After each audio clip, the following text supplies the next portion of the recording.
জাতীয় সঙ্গীত প্রসঙ্গে আলোচনা সভা করেছে জাস্টিস মুভমেন্ট। অনুষ্ঠানে প্রধান আলোচক হিসেবে ছিলেন বিশিষ্ট আলেম ও গবেষক আব্দুল্লাহ বিন আব্দুর রাজ্জাক। এ সময় বক্তারা গণভোটের মাধ্যমে জনমত যাচাই বাছাই করে জাতীয় সঙ্গীত পরিবর্তনের জন্য সরকারের প্রতি আহ্বান জানান। হিন্দুত্ববাদী সাংস্কৃতিক আগ্রাসন রোধ করতে এবং বাংলাদেশের জাতীয় সঙ্গীত পুনর্বিবেচনার দাবিতে সংবাদ সম্মেলন করেছে জাস্টিস মুভমেন্ট নামের একটি সংগঠন।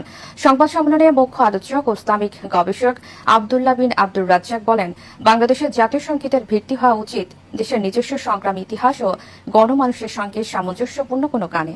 মোহাম্মদ জিয়াউর রহমানের সঞ্চালনায় আলোচনায় সরকারের নিরাপত্তা নিয়েও ক্ষোভ প্রকাশ করা হয়। সংগঠনটির জাতীয় সঙ্গীত নির্বাচনে গণভোট করার দাবি জানায়। এদেশের জাতীয় সঙ্গীত বাতিল করতে হবে। জাতীয় সঙ্গীতে ঠাকুর যতবার বলেছে ওমা তোমার আকাশ তোমার বাতাস, ততবার ঠাকুর কালিমাকে বলেছে ও কালিমা তোমার আকাশ তোমার বাতাস। আমি 32 বছর থেকে বলে আসছি, কালিমার বাপের আকাশ, আকাশ আল্লাহ, জমিন আল্লাহ, বাতাস আল্লাহ। কখনো মুসলমানের সন্তানের মুখ দিয়ে এই সঙ্গীত বের হতে পারে না, অসম্ভব। প্রথমত এই জাতীয় সঙ্গীত বাতিল করতে হবে। ঠাকুর বলেছে ও কালিমা তোমার আকাশ, ও মা তোমার বাতাস। আমি বলেছি ও ঠাকুর তোর বাপের আকাশ, কালিমার বাপের আকাশ। ঠাকুর জাতির শত্রু, ঠাকুর বাঙালির শত্রু, ঠাকুর জাতির শত্রু, ঠাকুর